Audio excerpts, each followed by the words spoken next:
Selamat pagi. Pagi, Kak. Pagi, Kak. Pagi, Kak. Akan saya absen.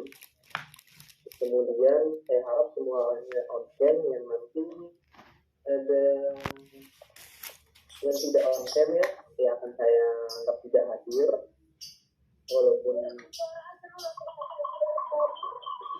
Walaupun nanti dari mahasiswanya ada tapi tidak absen, saya anggap tidak hadir ya. Nah, makanya harapan saya bisa sampai akhir perkuliahan ini bisa berjalan dengan baik selama konten bagaimana mestinya kalian. Saya harap semuanya sudah pada siap. Kemudian nanti di pertengahan atau di akhir akan saya absen, gitu ya. Silakan yang mau record silakan record untuk tugasnya ketika individunya di kelas nanti silakan. Kemudian sebelumnya saya juga memilih ada 2 kelas, ada di kelas apa ini, kelas C, ada di kelas C juga, jadi mungkin saya ada di 2 tempat ya. Jadi silakan langsung aja dimulai oleh moderatornya. Saya batasi untuk moderator waktu untuk presentasi dari pembukaan sampai dengan selesai tanya jawab, dan tutup saya berikan waktu maksimal 20 menit. Silakan untuk kelompoknya di PPT hanya poin-poinnya saja, tidak usah semuanya dibaca, tapi hanya poin-poinnya saja. Jadi mungkin satu orang bisa 2 menit paling maksimal untuk presentasi, 1-2 menit.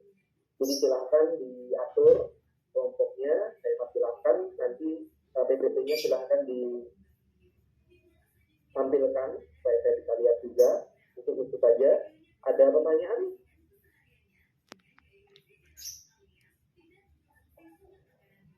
Apakah ada pertanyaan? Tidak, Kak. Cukup, Kak. Oke, silakan untuk kelompok yang akan presentasi dimulai presentasinya. Terima kasih.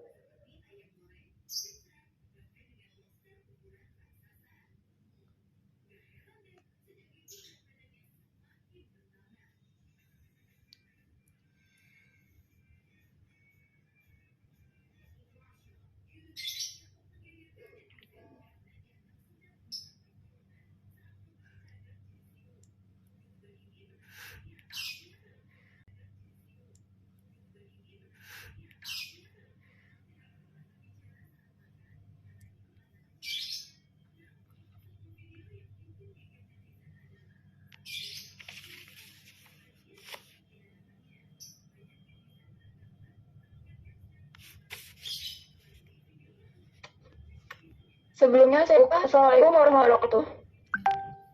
Waalaikumsalam warahmatullahi wabarakatuh. Waalaikumsalam warahmatullahi wabarakatuh.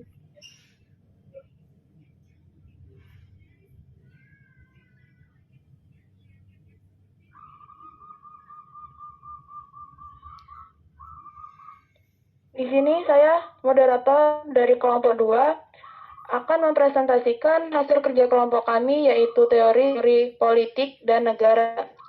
Sebelumnya, izin memperkenalkan diri, nama saya Amil Irwana dengan NPM 2213032005 bersama teman-teman saya, yaitu yang bernama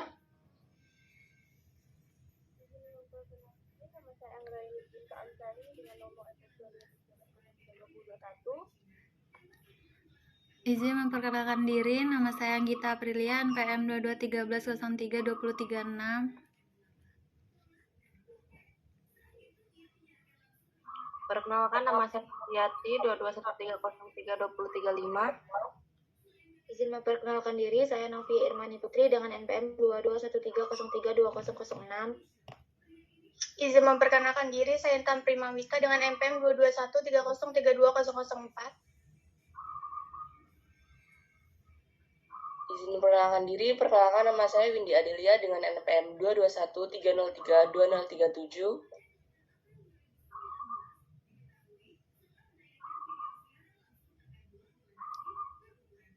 Baiklah, materi pertama akan dijelaskan oleh teman saya. Baik, di sini saya akan menjelaskan tentang teori politik. Teori politik itu adalah bahasan dan generalisasi dari fenomena politik, yaitu tujuan dari kegiatan politik, cara mencapai tujuan politik, kemungkinan dan kebutuhan yang ditimbulkan suatu situasi politik tertentu, dan kewajiban yang diakibatkan oleh tujuan politik. Nah, teori politik ini dibagi menjadi 3 macam, yaitu filsafat politik, teori politik sistematis, dan ideologi politik. Terima kasih. Selanjutnya, saya akan menjelaskan tentang perkembangan politik. Saya akan menjelaskan terkait peristiwa politik atau ide sebuah gerakan para pemimpin konstitusi yang disusun oleh negara bangsa. Pada ilmu bidang sejarah juga saling berkaitan satu sama lain. Misalnya bidang sejarah sosial dengan bidang sejarah ekonomi dan sejarah militer. Selanjutnya, menurut George B., perkembangan ilmu politik dibagi menjadi 3 zaman, yaitu zaman Yunani kuno, zaman Romawi, dan zaman modern. Zaman Yunani kuno, yaitu manusia sudah memiliki kesadaran tentang dampak dari ilmu politik yang membahas studi politik sebuah negara. Zaman Romawi, yaitu sudah menonjolkan diri pada proses kajian ilmu hukum, di mana persoalan yang mempunyai peran penting adalah kaitan agama dan negara. Selanjutnya, zaman modern. Zaman ini sudah banyak pendekatan dalam ilmu politik. Nah, di sini saya akan membahas 3 pendekatan, yaitu pendekatan institusionalisme, pendekatan perilaku, dan pilihan rasional. Yang ketiga, pendekatan kelembagaan baru. Yang pertama, pendekatan institusionalisme adalah negara sebagai kajian fokus utama dan memiliki 2 jenis pemisah institusi negara, yaitu negara demokratis dan otoriter. Yang kedua, pendekatan ilmu perilaku dan pilihan rasional adalah menekankan teori dan metodologi dalam mengembangkan studi politik dengan menggabungkan keberagaman dalam masyarakat. Yang ketiga, pendekatan kelembagaan baru, yaitu mengacu pada ilmu pengetahuan seperti ekonomi dan sosiologi. Kegiatan ini dipicu pada perilaku yang melihat politik dan kebijakan publik dari perilaku kelompok atau pemerintah sebagai institusi. Sekian penjelasan dari saya serahkan ke moderator.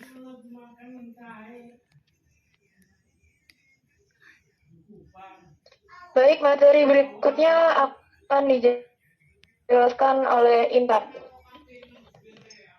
Baik, di sini saya akan menjelaskan mengenai kontribusi ilmuwan dalam perkembangan teori politik. Para ilmuwan berpendapat bahwa ada 4 tahap perkembangan sistem politik, yaitu tahap pertama, sosialisme demokrasi. Adalah filosofi politik yang menganjurkan demokrasi yang dilaksanakan bersamaan dengan kepemilikan sosial langsung atas produksi. Tahap kedua yaitu kapitalisme. Kapitalisme adalah sebuah mode produksi bertujuan untuk meraih keuntungan sebesar-besarnya dengan biaya produksi yang sekecil-kecilnya. Tahap ketiga yaitu neoliberalisme. Adalah pengembangan kebebasan individu agar bersaing secara bebas. Dan tahap keempat yaitu pemerintahan alternatif menawarkan harapan kepada mereka yang ingin menciptakan dunia yang lebih baik untuk diri mereka sendiri dan untuk generasi mendatang. Terima kasih. Baik, materi berikutnya akan dibacakan oleh Susi.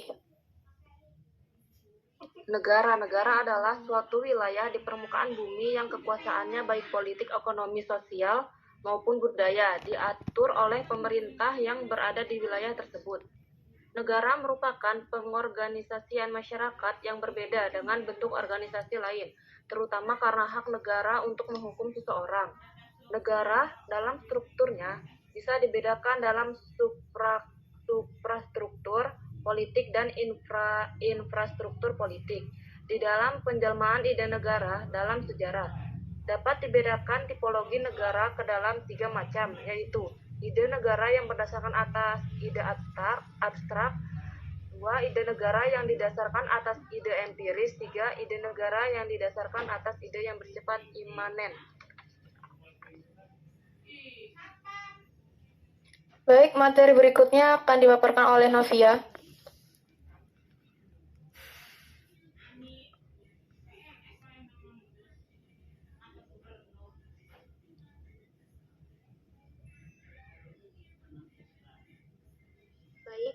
akan menjelaskan mengenai asal-usul, syarat berdirinya negara, dan fungsi negara.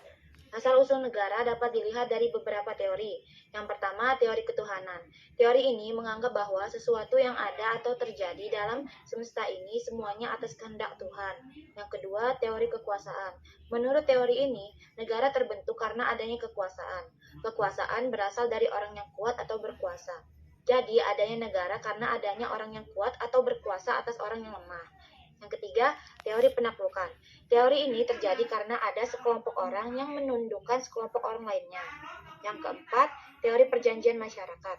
Menurut teori ini, negara terbentuk karena sekelompok orang yang awalnya hidup sendiri, namun mereka mengadakan perjanjian untuk membentuk suatu organisasi yang dapat menyelenggarakan kepentingan bersama. Selanjutnya, teori hukum dan alam. Menurut teori ini, negara lahir karena adanya kekuasaan alam yang berlaku di setiap waktu dan tempat. Yang keenam, teori filosofis atau metafisis. Teori ini menganggap negara berdasarkan atas renungan-renungan filosofis yang sudah ada. Yang ketujuh, teori historis. Teori ini menganggap lembaga-lembaga sosial kenegaraan tumbuh secara evolusioner sesuai dengan kebutuhan waktu. Selanjutnya, syarat berdirinya negara. Dalam konteks hukum internasional, negara dimanifestasikan atau terbentuk oleh setidak-tidaknya unsur yang sebagaimana tertuang dalam Konvensi Montevideo tahun 1993 tentang hak dan kewajiban negara, yaitu adanya pemerintah yang berdaulat. Peran pemerintah adalah sebagai atau untuk mengatur dan memiliki kewenangan untuk membuat kesejahteraan, keamanan, maupun ketertiban warga negaranya. Yang kedua, adanya wilayah. Wilayah di sini adalah suatu tempat yang ditinggali suatu kelompok warga negara yang di dalam tempat tersebut terdapat potensi alam yang dapat dimanfaatkan, mulai dari darat, laut, maupun udara. Selanjutnya, adanya warga negara. Warga negara merupakan mereka yang menempati suatu wilayah dalam suatu negara dan mereka wajib menaati hukum yang dibuat oleh pemerintah tersebut. Selanjutnya, adanya pengakuan dari negara lain. Jika suatu negara kemerdekaannya belum diakui oleh negara lain, maka negara tersebut belum makmur. Selanjutnya, fungsi negara. Fungsi negara secara umum ada 4, yaitu melaksanakan ketertiban dan keamanan, meraih kemakmuran dan kesejahteraan, selanjutnya mempertahankan serta menegakkan keadilan. Sekian, terima kasih.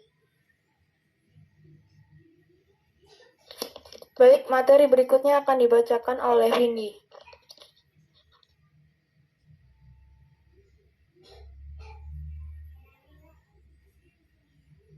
Baik, di sini saya akan membacakan tentang tujuan negara. Tujuan negara itu tidak hanya satu, melainkan banyak dan tidak hanya menjamin kedudukan hukum dari warga negaranya saja, tetapi memakmurkan rakyatnya dan menyelenggarakan kebudayaan. Di sini tujuan negara dalam masalah proklamasi kemerdekaan pembukaan Undang-Undang Dasar 1945 yaitu untuk memajukan kesejahteraan umum, mencerdaskan kehidupan bangsa, dan ikut melaksanakan ketertiban dunia yang berdasarkan kemerdekaan, perdamaian abadi, dan keadilan sosial. Profesor Mr. Muhammad Yamun berpendapat bahwa tujuan negara dibagi menjadi 2 macam, yaitu tujuan nasional dan tujuan internasional. Tujuan nasional terdiri dari yang pertama, kebahagiaan dalam negara. Yang kedua, kemajuan kesejahteraan umum. Yang ketiga, kecerdasan kehidupan bangsa. Sedangkan tujuan internasional terdiri dari kemerdekaan, perdamaian, serta keadilan sosial. Mungkin itu saja yang dapat saya sampaikan. Saya kembalikan kepada moderator. Baik, terima kasih untuk teman-teman yang sudah menjelaskan materi tadi. Nah, kita membuka 3 pertanyaan. Untuk teman yang ingin bertanya, dipersilakan. Baik, untuk Ulan.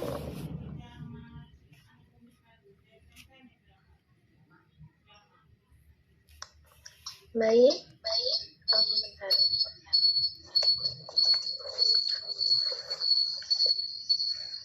Izin bertanya, perkenalkan nama saya Dewi Wulandari, NPM 2213032028. Izin bertanya, Mengapa kekuasaan diperlukan untuk mempengaruhi kebijakan politik? Uraikan bagaimana pendapat Anda.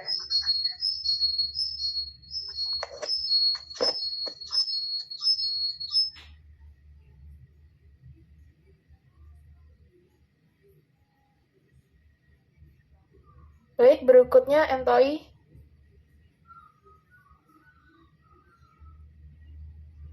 Baik, izin memperkenalkan diri. Nama saya Muhammad Thoyyab Ma'ruf dengan NPM 2213032017. Di sini saya ingin tanya, dari pengertian negara tadi kan ada 3 macam yang membedakan tipologi negara. Salah satunya adalah ide negara yang didasarkan atas ide yang bersifat imanen. Pertanyaan saya, ide yang bersifat imanen itu apa?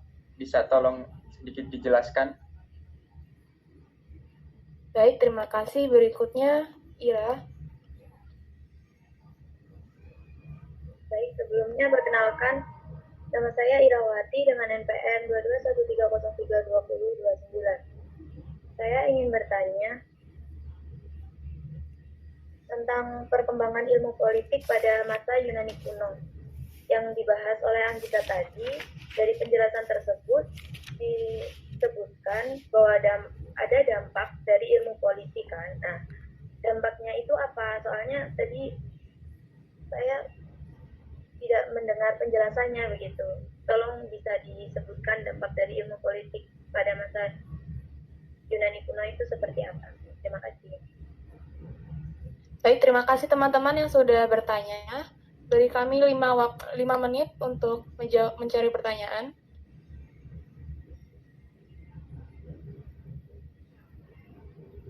Pertanyaan dari Bewulan.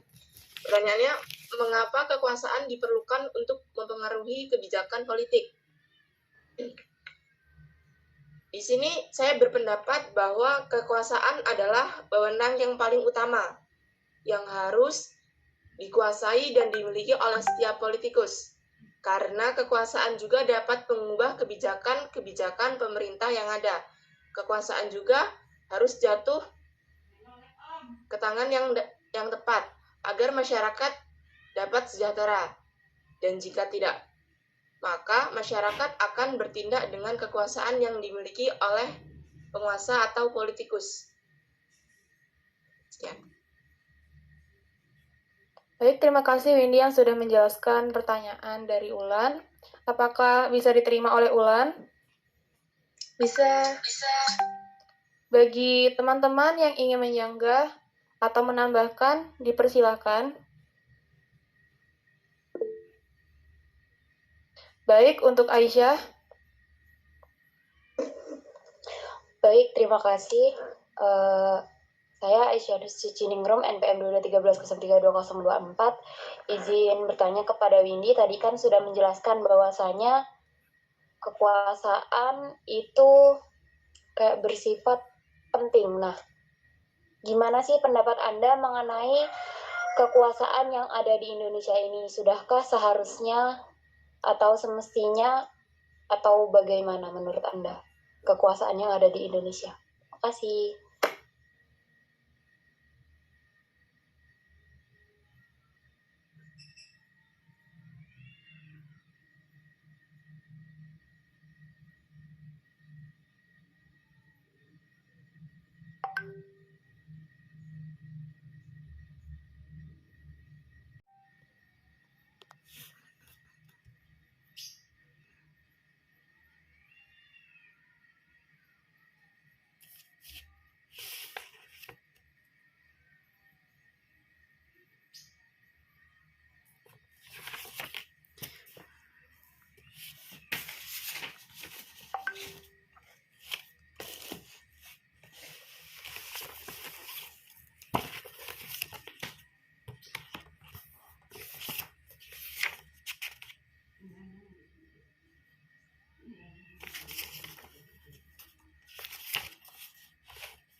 Akan dibacakan oleh Anggita.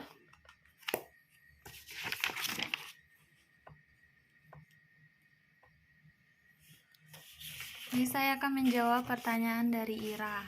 Pertanyaan dari Ira kan tadi dampak dari ilmu politik kan. Nah, saya akan menjelaskan dampak dari ilmu politik dari segi positif ya. Pengaruh positif atau dampak positif dari politik yaitu sebagai sarana untuk menyatukan segala macam kepentingan atau permasalahan yang ada di negara kan. Nah, contohnya yaitu aksi demonstrasi dengan baik dan tidak dengan merugikan orang lain atau dengan tindakan anarkis yang membuat berantakan, membuat acak-acakan negara gitu loh. Apa sih? Ya, dengan baik-baik memberikan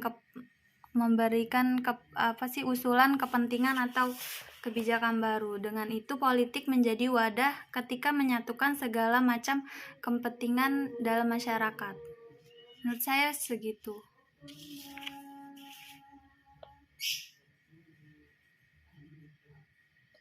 Baik, terima kasih Anggita sudah menjelaskan pertanyaan dari Ira. Apakah bisa diterima oleh Ira? Maaf, di sini suaranya kurang jelas. Jiwa saya kurang paham. Bisa tolong diulang dan suaranya agak dikeraskan begitu.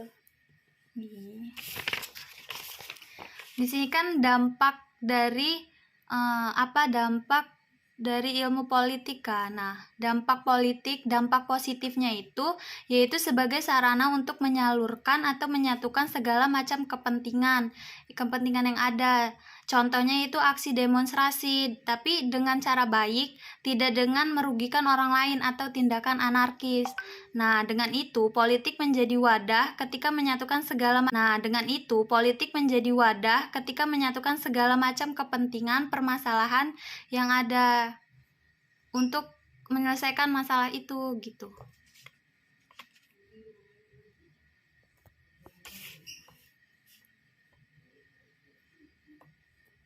Maksudnya sih?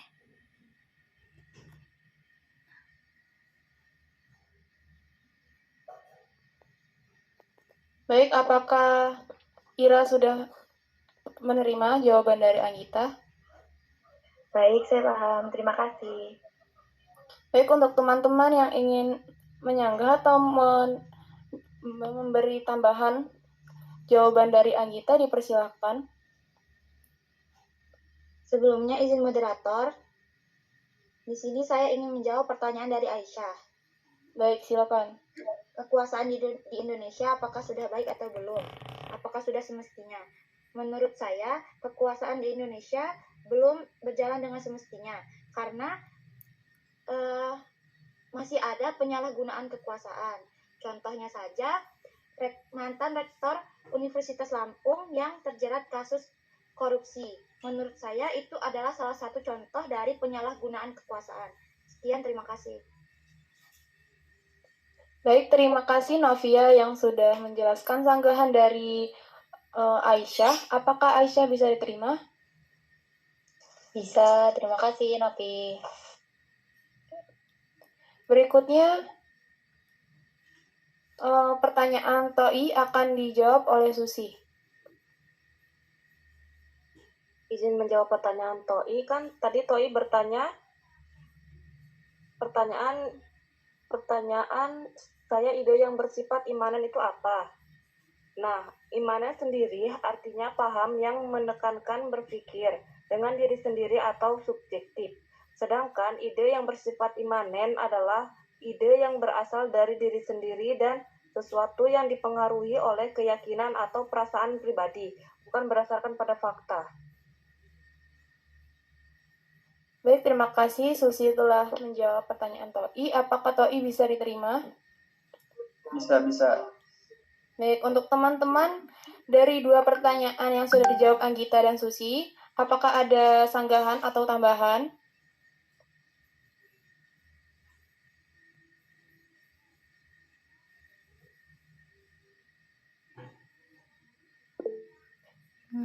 Cukup. Baik, mungkin itu